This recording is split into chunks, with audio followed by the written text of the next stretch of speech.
안녕하세요. 저 FIT에서 영재 팀장 맡고 있고 지금 영재반에서는 주로 해석 수업을 하고 있는 박규기라고 합니다. 시간이 좀 많이 길어져서 좀 빠르게 진행을 하도록 하겠습니다. 좀 지루하실 수도 있으니까. 대전은 올해 1157명 정도 지원을 했는데 작년보다는 한 150명 많이 감소한 건 아닌데 그래도 1단계 전형 통과를 이제 1000명을 뽑아서 탈락자 거의 극히 적죠. 한 150명 정도 돼서 웬만하면 다 시험을 봤는데 떨어진 학생들이 약간 운이 없었고요. 2단계는 430명이 응시를 했고 1교시가 수학 90분을 진행을 했어요. 이전까지는 수학을 100분씩 진행을 해왔다가 올해는 이제 10분 줄어든 게 좀 특징이고 단답형 15문항, 세트형 5문항을 진행을 했는데 세트형에 2문항씩 있어, 소문항이 2개씩 있어서 25문항을 진행을 출제를 했고 90분 동안 25문항을 풀긴 거의 학생들한테 쉽지는 않아서 근데도 거의 뭐 다 푸는 학생을 뽑는 게 아니라 최대한 많이 빨리 푸는 학생들을 좀 뽑으려는 시험이었어요. 그래서 뭐 문항 그 분석은 정수 3문제, 대수 6문제, 기하 7문제, 조합 4문제 이렇게 좀 고르게 출제가 되었고요. 2교시 물리지학, 3교시 화학생물 이렇게 진행이 됐습니다. 대전과학부가 이제 나온 문제가 이 정수 관련 문제인데 정수에 관한 문제이기도 하지만 사실은 조합적으로 좀 카운팅을 해야 되는 문제라서 시간이 좀 많이 소비되는 문제다. 그래서 조금 어렵지 않았나, 변별력이 좀 있는 문제다 이렇게 예상을 하고요. 그 다음에 이것도 유체기하 문제인데 학생들이 좀 다루기 쉽지 않고 많이 평소에 공부할 때 많이 안 다루는 분야인데 조금씩 유체도형 관한 문항들이 좀 출제되고 있습니다. 저희 수업 시간에 다뤘던 거, 이거는 이제 세트 문항 중에 하나인데, 그래프, 평면상에서 그래프 넓이, 도형의 넓이를 구하라, 최소값 구하라, 뭐 이런 문제인데, 저희 유현장 특강 기하 시간에 거의 같은 유형의 문제를 수업을 진행을 했고, 사실 이 문제가 경시 공부를 좀 많이 한 학생들이면 답을 금방 찾을 수 있는 문제거든요. 경시 관련 공부도 좀 꾸준히 해야 된다는 필요성을 좀 어필을 말씀을 드리고 싶고요. 이것도 거의, 요거는 이제 저희 영재반 기하 시간에 기하 선생님이 풀이를 해주셨는데, 이 상황보다는 좀 더 난이도, 좀 복잡한, 조건이 좀 더 까다로운 상황을 문제를 풀어서 학생들이 좀 이 문제 자체는 어렵지 않게 풀었다고 얘기를 드렸습니다. 그 다음에 또 다른 문제가 있다면 이제 이거는 얘도 마찬가지로 세트형 문항인데 이 부분은 저희 창수 시간에 원장님께서 같이 거의 같은 유형의 같은 조건을 가지고 학생들하고 다뤄봐서 어느 정도 계산을 접근을 했을 텐데 이게 좀 계산하는 게 좀 까다로워서 그거는 어느 정도까지 둘 중에 하나만이라도 풀면 충분히 학생들이 득점을 할 수 있다.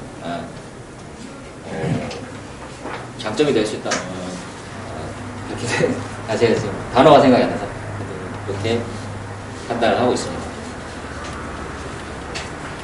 이것도 대전인데 이것도 기하 시간에 무게중심에 관한 문제예요. 그래서 이거를 저희 기하 선생님께서 기출문제를 통해서 학생들에게 충분히 풀이를 진행했고 애들이 다뤄봐서 이 문제는 거의 어렵지 않게 풀었다고 얘기를 들었고요. 또 대전 2단계를 보면 시험시간 감소했고 25문항을 짧은 시간에 풀어야 되기 때문에 단답형 시험 전략을 자기가 연습한 학생들이 굉장히 유리하고 자기가 풀 수 있는 문제들 빨리 풀어내고 문제 선별을 잘하는 그런 학생들이 필요하고 그런 연습이 필요하고요. 올해 이제 대수정수 문항 비율이 좀 증가했는데 아까 보여드렸듯이 이제 정수에 관련돼서 문제들이 나왔는데 계산력을 요구하는 게 좀 많아서 거의 문제 빠지면 이제 시간을 좀 배분하기가 어려웠을 거라고 예상이 됩니다. 난이도는 작년보다는 좀 상승을 했고 대신 이제 경시 공부를 했으면 빠르게 답을 찾을 수 있는 문항들이 2-3개 정도 출제되었다. 이렇게 말씀드릴 수 있겠습니다. 작년 대전과학부 캠프인데요. 2차 후보 20명 105명 캠프 참가한 다음에 수학 구술 면접 보고 수학 집필 시험을 진행을 했고요. 과학 집필 시험, 과학 실험 설계 이렇게 진행을 했습니다. 그다음에 다음 대구과학부인데, 대구는 올해 한 1,600명 좀 넘게 지원을 했는데, 그래도 세종이 좀 제일 많이 인원수가 줄었는데, 지원자가 대구가 그 다음으로 좀 많이 줄었습니다. 그런데 세종이나 인천을 통과 못한 학생이 대구를 통과한 경우가 굉장히 많아서 내신보다는 여러 종합적인 면을 좀 판단했다, 이렇게 판단하고 생각하고 있고요. 600명 정도 응시를 했으면서 수학 100분, 과학 100분 이렇게 진행을 했고, 대신 이제 대구는 지금까지는 거의 대부분 단답형으로만 진행을 했었는데, 올해 특이하게 서술형이 4문항이 추가되었어요. 난이도는 조금 어려웠다면 뒤에 가서 말씀드릴 거고, 영역별로 고르게 출제가 되었습니다. 과학은 마찬가지로 이렇게 진행이 됩니다. 대구학부 이제 약간 문제가 시간이 오래 걸리고 까다로운 문제가 이런 형태로 이제 출제되었고, 여기 학생들이 계산하다가 좀 시간이 많이 소비되는 문제로 출제가 되었습니다. 그리고 이거는 조합 관련 문제인데, 사실은 이 자동완성 기능 이용해서 영어수 구하라는 문제인데, 굉장히 복잡하고 좀 학생들이 구상하기가 좀 쉽지는 않았습니다. 대구학부 적중 문제는 완전히 대수 문제고, 이 문제를 저희 모의고사 때 같은 상황으로 다뤄봤다고 자랑하고 싶고요. 학생들이 시험 보고 나서는 뭐 똑같은 문제 나왔다고 얘기를 할 정도였으니까. 그 다음에 이것도 마찬가지 입체 도형 문제 진행된 거고요. 출제된 거고, 이것도 마찬가지 기하 시간에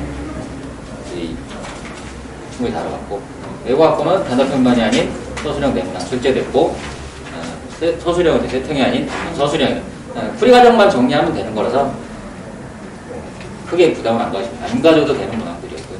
대신 이제 영역별로 하나씩 출제가 됐는데, 기하 문항보다는 다른 세 문항이 약간 난이도가 있었다. 단답형은 전반부는 쉬웠는데 중반 이후로 창의적인 요소가 좀 추가돼서 난이도가 좀 어려웠다. 다른 학원에서는 대구학부 난이도가 좀 평이했다, 이런 평이 좀 있는데, 저희가 판단했을 때는 약간 좀 어려웠다, 저희 좀 다르게 판단을 하고 있거든요. 약간 합격 컷이 작년보다 좀 내려가지 않을까 이렇게 예상하고 있습니다. 이거 작년 대구 캠프 진행 내용이고요. 2차후가 4명 했고, 근데 여기 특이하게 이제 대구는 보통 영어로 많이 활동을 진행을 해요. 캠프 진행을. 대구가 이제 영어 성적을 좀 중시하는 학교이기도 하고 해서 수학 문제를 따로 지표를 보진 않는데, 이제 영어로 된 게 영어 활동을 진행을 많이 해요. 이 영어 실력이 굉장히 수준 높은 실력을 요구하는 건 아니니까 걱정 안 하셔도 되고요. 또 올해 또 수학과학 지표를 볼 수도 있는 것 같아요. 다음 이제 광주과학부고요. 광주는 전국 단위 45명 뽑는데 625명이 지원을 했고, 지역 단위 45명인데 이것도 마찬가지로 194명이 지원했는데, 전체적으로 수도권에서 광주 쪽으로 응시하는 인원이 좀 증가하고 있고, 지역에서는 인원이 좀 감소하고 있는 상황이에요. 근데 다른 학교에서 이제 내신 1차 서류를 통과 못했는데, 수학과학 내신 성적에 B가 있어서 안 됐는데, 이번에는 광주에서 통과한 경우가 있거든요. 광주 서류 접수에 내신 성적을 입력하라고 돼 있는데, 그럼에도 불구하고 수학과학 내신 성적에 B가 있어도 통과한 경우가 있다. 약간은 종합적인 너무 내신을 깐깐하게 보지는 않는다 생각을 좀 하게 되고요. 그다음에 수학 120분, 과학 120분 진행하고, 단답, 서술. 광주는 이제 단답, 서술 따로 나오는데, 서술이 거의 그냥 이렇게 풀이 과정을 정리하고 죄송합니다. 단답하고 서술을 거의 반반 정도 비율로 출제를 하고 있고요. 배점은 특이하게 200점 만점으로 진행을 합니다. 과학도 마찬가지로. 올해는 특히나 이제 중등교과 심화 수준의 문제로 나와서 난이도가 굉장히 낮아졌어요. 근데 여기 보시면 아시겠지만 조합 영역 문제가 출제가 안 됐습니다. 그리고 물리, 화학, 생물 지하에 끝났고요. 광주 문제 보면 이제 도형의 넓이 구하는 문제인데, 도형의 넓이 이 정사각형 한 변의 길이고 도형의 넓이니까 문제 구하는 건데 학생들이 어렵지 않게 풀어냈다고 지금 충분히 얘기를 하고 있고요. 충분히 다뤄봤던 문제들이라서 저희도 들어봤고, 그다음에 또 이렇게 따로 각 자릿수의 곱을 얘기하는 구하는 문제, 그리고 또 저희가 모의고사에서 진행을 했고요. 다른 거는 사실 적중도 많이 돼 있는데 대부분이 중등심화 문제들이라서 저희가 따로 뭐 말씀드리기가 좀 그래서 좀 부끄러워서 민망해서 요 정도만 보여드리겠고요. 네, 중등심화 수준의 문제고, 네, 경시에서 자주 다뤄지는 내용들이 다수 출제가 된다.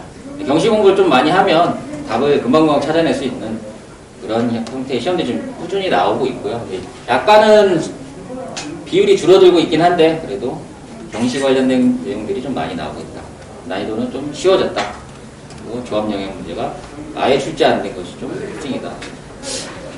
그런 여태까지 조금씩 나왔었는데 이번에는 조금 덜 나왔다 생각하시면 되겠고요. 광주 나왔고 작년 캠프 내용이고요. 여기도 면접 들어가 있고요. 지원하고 진행을 하고 있습니다. 다음 이제 세종예술이고요. 세종은 1960명이 지원했는데 많은 것 같은데 작년 2570명 지원한 거라서 굉장히 많이 감소했어요. 올해 1000명밖에 안 뽑는다고 이제 공지를 했기 때문에 내신이 좀 불리한 학생들은 많이 탈락했고 서류는 깐깐하게 진행을 했습니다. 근데 대신 응시자는 500명밖에 안 돼서 많이 중복 지원한 게 영향을 미쳤다.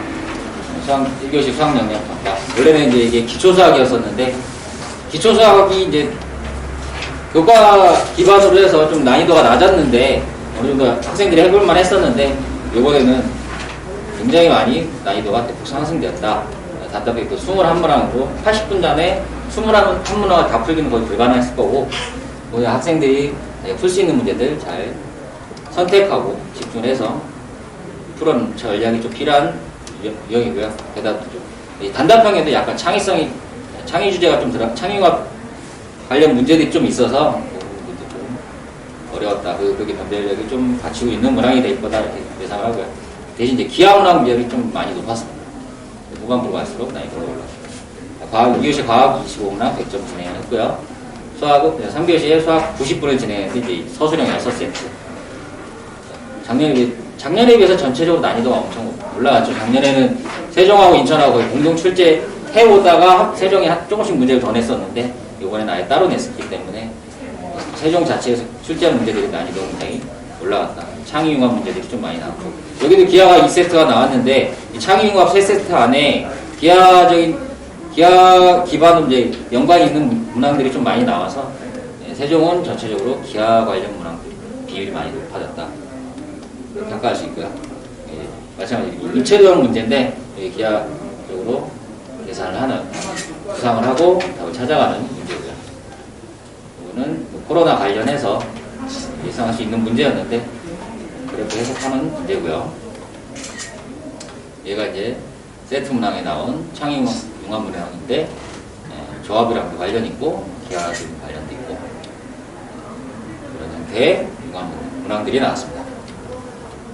세종에서 적중 문제는 저희가 이제 이 문항이 이 단답형이 나온 문항인데 이게 사실 이것도 사실 쉽지는 않거든요. 근데 이 문항을 저희가 모의고사 때 같은 조건, 거의 유사한 조건의 문항들 풀이를 했고 최근에 한 거라서 이 문항 푸는 거는 거의 어렵지 않았다 말씀드릴 수 있고요.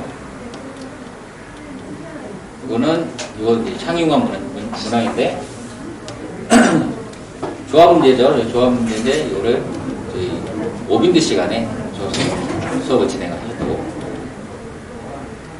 진행했기 때문에 학생들은 좀 어느 정도 접근할 수 있어서 말씀드릴 수 있겠습니다. 그 다음에 이제 세종 2단계 총평 1교시도 마찬가지, 2교시도, 3교시도 마찬가지인데 기하 문항의 비율이 굉장히 높고 후반부로 갈수록 난이도 급상승하니까 초반 문항도 실수하지 않는 게 제일 중요하고요. 입체도형 문제는 지금 꾸준히 출제되고 있다. 그리고 창의 주제를 계속 다뤄보는 것이 굉장히 필요합니다. 창의융합 관련된 문항들이 계속 많이 나오고 있으니까 작년에 비해서 난이도가 많이 상승했기 때문에 내년은 약간 낮아질 수도 있지 않을까 이런 예상을 할 수 있고요. 이거는 풀이과정 서술하는 거는 좀 꼼꼼히 잘 해야 될 것 같고요. 작년 세종예술 캠프인데, 작년에는 1박 2일로 진행을 했거든요. 근데 올해는 코로나 여파로 인해서 하루만 진행을 한다고 공지가 됐는데, 작년에 수학지필, 과학지필, 인문, 면접, 대외 면접. 세종은 이 면접이 굉장히 타이트해요. 그래서 이 면접 준비를 저서로 생기부 기관으로 압박 면접을 굉장히 준비를 많이 해야 되고요. 올해는 근데 이제 일단 면접에는 좀 중점을 두지 않을까, 지필은 좀 간소화시키지 않을까 그런 예상을 하고 있습니다. 네, 마지막으로 이제 인천예술이고요. 인천은 1443명, 140명 정도 감소했는데, 워낙에 서류 심사를 깐깐하게 본다고 뭐 B 하나만 있어도 떨어진다는 게 이렇게 알려져 있으니까 실제 많은 수의 인원이 좀 탈락을 했고요. 그래도 이제 응시는 450명 응시를 했고, 1교시 과학 이렇게 진행했고, 수학영역参加. 기초 수학이랑 심화수학, 창의융합 수학 따로 나누지 않고 이제 한꺼번에 시험을 진행을 했습니다. 단답 20문항, 서술형 몇 세트 이렇게 진행했습니다. 3교시 인문예술 이제 에세이 쓰는 거랑 비슷하죠. 근데 이게 뭐 사전 지식, 특별한 사전 지식이 필요한 게 아니라 보통 이제 내신 잘 챙기고 이렇게 좀 공부 착실하게 한 학생들은 충분히 어렵지 않게 진행할 수 있는 수준이니까 걱정 안 하셔도 되고요. 단답형은 대수, 기하 이 부분들이 좀 출제가 많이 되고, 대수가 많이 출제된 게, 대수 기하가 출제가 많이 된 게 이제 교과 기반으로 교과 수준으로 나오니까요. 단답형이 그 부분이 제일 많은 부분을 차지하는 영역들에서 문항들이 좀 많이 나왔고요. 서술은 기하 2개, 조합 하나, 창의융합 하나 이렇게 출제가 되었습니다. 이게 지금 서술형에 나온 창의융합 문제고요. 필승 전략을 찾는 그런 문제인데 사실 좀 까다로워서 이 문제를 찾는 게 좀 까다롭거든요. 쉽지 않았을 거다. 그러니까 학생들이 대부분 여기 1, 2번을 좀 해결을 많이 했거든요. 3번은 이게 좀 까다롭다 생각할 수 있고요. 저희가 이제 이것도 마찬가지로 기하 영역에서 서술형에 나온 기하형 문제고, 이 문제를 저희 수업 시간에 영재종합 시간에 똑같은 상황으로 문제도 조건도 같고 구해야 되는 넓이도 똑같고 아예 다른 문제라서 학생들이 이거 풀었다고 얘기를 했습니다. 그래서 인천예술학교 평가하자면 단답형 서술형 모두 중등심화 기반의 문항인데 교과 기반에서 빠르고 정확히 시간이 조금 타이트하고 빡빡하긴 하니까, 근데 요것들을 빠르게 풀어내고 또 창의융합 문항도 어느 정도 득점을 해야 합격선에 들 수 있으니까 꾸준히 필요하다. 꾸준히 이제 접하는 것이 좀 필요하다. 이렇게 말씀드릴 수 있겠습니다. 뭐 지금까지 살펴본 학교를 보자면 중등심화 기반이 굉장히 중등심화 문항들이 좀 기반이 돼서 출제가 되기 때문에 그 부분들은 확실하게 잘 챙겨야 되고, 그 다음에 이제 창의융합 관련 문항들이 계속 꾸준히 나오고 있으니까 그 부분들은 계속 다뤄보는 게 필요하겠습니다. 인천, 이거 말씀 안 드렸네. 인천 작년 캠프 진행한 거고요. 인천도 올해 하루만 1박 2일이 아니라 하루만 진행하니까 그거 확인하셔야 되고요. 인성 면접, 교수 면접, 토론 이렇게 진행을 하겠습니다. 개강되거든요. 그래서 뭐 요거는 저희가 이제 뭐 요일은 저희가 뭐 지금 주력으로는 화목일로 하는데 아마 월수금 영재반도 저희가 지금 계획 중이에요. 물론 이제 성원이 좀 된다면 되겠지만 8월 초에 개강이라고 말씀드리고요. 반 구성ಕ್ಕೆ GTS, GT1, GT2, GT3로 구성할 거예요. 그래서 뭐 S는 이제 2차 개원 아이들, 1은 뭐 KM으로 좀 장애역 수업 아이들, 그다음에 2는 뭐 경시 한 인문에서 6개월가량 하는 학생들, 그다음 3는 전혀 경시 경력이 없고 수상화 정도 다친 학생들. 그래서 화목일 하고 이제 월수금도 좀 어머님들이 반응성이 좋으시면 월수금반도 좀 기획 중이다라고 말씀드리고 8월부터 개강되고요. 저희가 이제 영재반에 대해서 저희가 좀 자랑할 수 있는 이런 보안교재 시스템이 단계별로 잘 돼 있어요. 그래서 아이들이 주교재, 정규교재 진행과 더불어서 아이들이 약한 부분들을 다양한 저희가 소스에서 보안 문제들 풀을 만들어놨기 때문에 되게 도움을 많이 줍니다. 아이들이 실제로 이 단계별로 쭉 진행해서 내년 뭐 한 3, 4월쯤 가면 자기 취약했던 부분 많이 업그레이드 돼요. 이런 저희 시스템을 잘 갖추고 있다는 거. 그래서 담임 선생님들이나 강호 선생님들이 엄청나게 체크합니다. 타이트하게. 그래서 그런 부분.